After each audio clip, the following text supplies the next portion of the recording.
നിങ്ങളുടെ favourite shows ഇനി ഒരിക്കലും മിസ്സാവില്ല. ഇപ്പോൾ C5 കാണും നിങ്ങളുടെ ഫേവറേറ്റ് ഷോസ് തികച്ചും സൗജന്യമായി. 14 ദിവസത്തിന്റെ അവധിയും പറഞ്ഞ് ഒരു കല്യാണ നാടകം കൂടി താൻ പറഞ്ഞപ്പോ ഏതൊരു ദുർബല നിമിഷത്തിൽ ഞാൻ അതങ്ങ് സമ്മതിച്ചു പോയി. തെറ്റെന്റെ ഭാഗത്താ, വലിയ തെറ്റ്. വിഷ്ണുവേട്ടാ, എന്നെ മാത്രം ഇങ്ങനെ കുറ്റപ്പെടുത്തരുത്.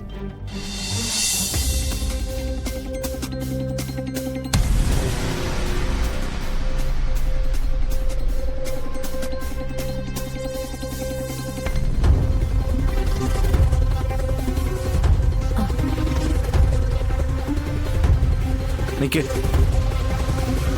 പോവാൻ വരട്ടെ. ആയിരിക്കും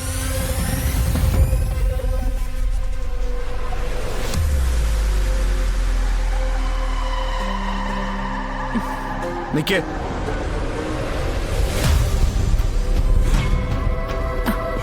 അല്ല, വിഷ്ണുവേട്ടന് കാപ്പി എടുത്തു തരാൻ. അതിനെ കൂടെ പൊന്നിയുണ്ടല്ലോ. താൻ അത് നോക്കണ്ട, താൻ അവിടെ ഇരിക്കും, എനിക്ക് കുറിച്ച് സംസാരിക്കാണ്ട്.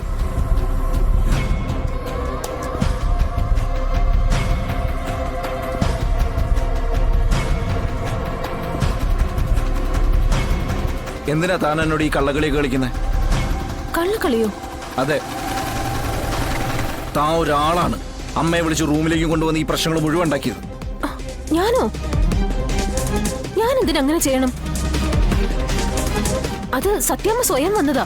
ഞാൻ വിശ്വസിച്ചു. ഉറങ്ങിക്കിടന്നമ്മ സ്വപ്നാണോ നടത്തിയിട്ട് തന്നെയും കൂട്ടുപിടിച്ചിട്ട് റൂമിലേക്ക് കയറി വന്നു അല്ലേ? ദേ വിഷ്ണുവേട്ടാ, എന്നെ വെറുതെ പരിഹസിക്കാനും ഇതിൽ പിടിച്ചിടാനും നിൽക്കണ്ട. ഇന്നലെ രാത്രി നടന്ന സംഭവത്തിൽ എനിക്കൊരു പങ്കുമില്ല. യാദൃച്ഛികമായിട്ടാ സത്യമ്മയുടെ കൂടെ ഞാനും വന്നത്. സത്യം പറഞ്ഞ നിങ്ങൾ രണ്ടാളോട് ഒരുമിച്ചുണ്ടാകും എന്നുള്ളൊരു ഊഹം പോലും എനിക്കുണ്ടായിരുന്നില്ല.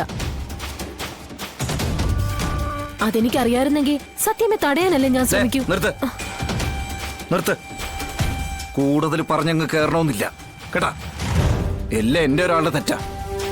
അന്നാ മലമുകളിൽ ചാടിച്ചാവാൻ പോയ തന്നെ ഞാൻ തടയാൻ പാടില്ലായിരുന്നു.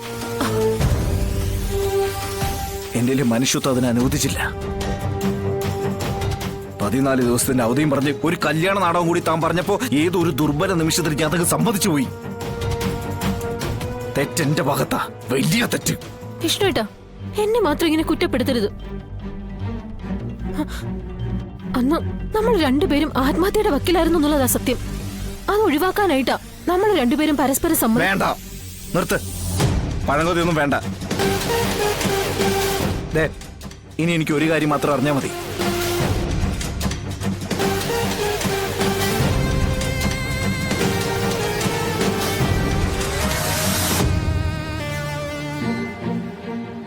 എന്താ?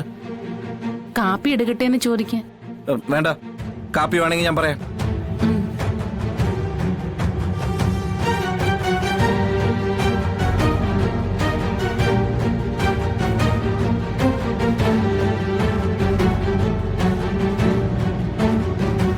തന്നെ ഒന്ന് പുറത്തേക്ക് വന്നേ.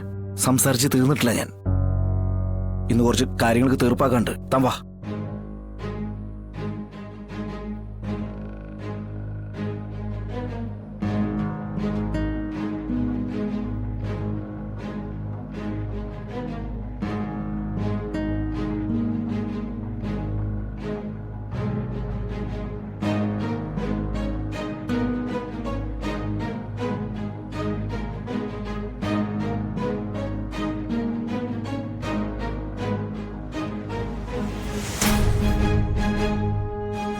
അല്ല, ഈ ഹർഷൻ എപ്പോ വരും?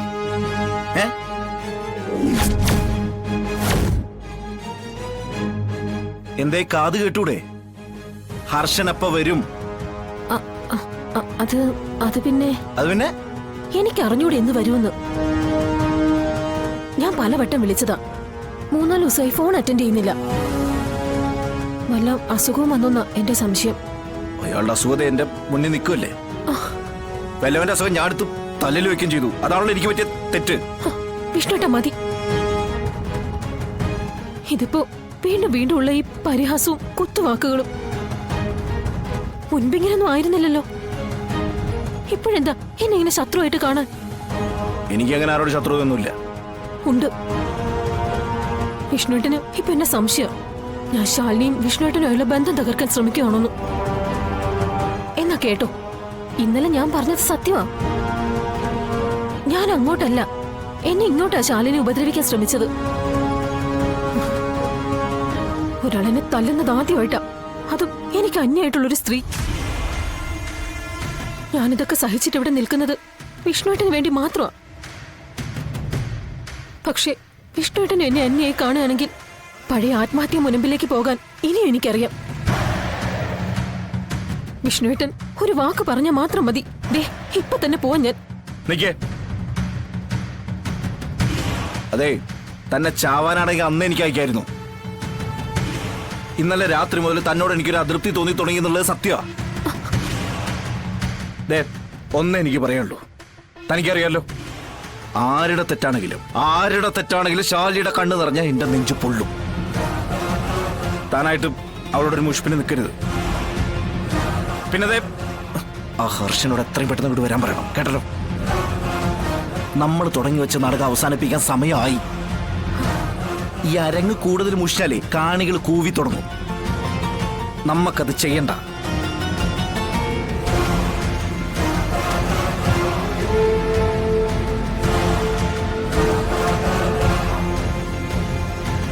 ഈ നാടകം അങ്ങനെ പെട്ടെന്ന് അവസാനിക്കില്ല വിഷ്ണുവേട്ടാ. നിങ്ങളുടെ നായികയിലെ ആ കളക്ടർ കൊച്ചമ്മ, അവളടിച്ച അടിയുടെ വേദന ഇപ്പോഴും ഉണ്ട് എന്റെ ഈ കവിളത്ത്. അതിന് അവൾക്കുള്ള മറുപടി ഞാൻ കൊടുക്കാൻ പോകുന്നത് കവിളത്തല്ല, നെഞ്ചിനുള്ളിലാ. പെടയ്ക്കണോ അവള്? അത് നേരിട്ട് കണ്ടിട്ടേ ഞാൻ ഈ നാടകത്തിന് കർട്ടനിടാൻ സമ്മതിക്കൂ. ഞാൻ കാർത്തികയാ. മനസ്സ് നൊന്താ കത്തിച്ചിട്ടേ ഞാൻ അവസാനിപ്പിക്കൂ, കത്തിച്ച് ചാമ്പലാക്കിയിട്ട്.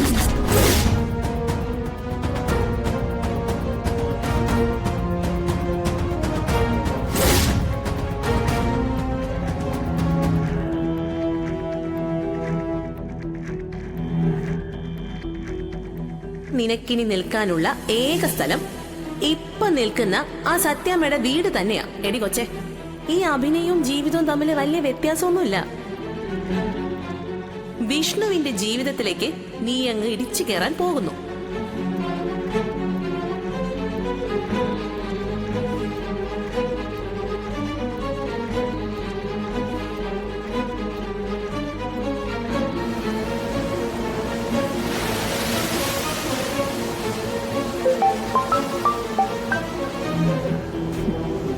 ഹലോ, ഞാൻ കാർത്തികയാ. എന്റേതൊരു മോശ ഫോണൊന്നുമല്ല. നീ കാർത്തികയാണെന്നൊക്കെ ഇതിനകത്ത് എഴുതി വരും. ഇപ്പൊ വിളിച്ച കാര്യം പറ. പുതിയതായിട്ട് പ്രശ്നം വല്ലതും ഉണ്ടോ അവിടെ? പുതിയ പ്രശ്നം വിഷ്ണുവേട്ടനാ. ആളിന്റെ ആറ്റിറ്റ്യൂഡിലൊക്കെ ചെറിയ മാറ്റങ്ങൾ വന്നു തുടങ്ങി. ആണോ? അതെന്താ ഇപ്പൊ അങ്ങനെ? നീ കാര്യം എന്താണെന്ന് വിശദമായിട്ട് പറയ് കാർത്തികേ.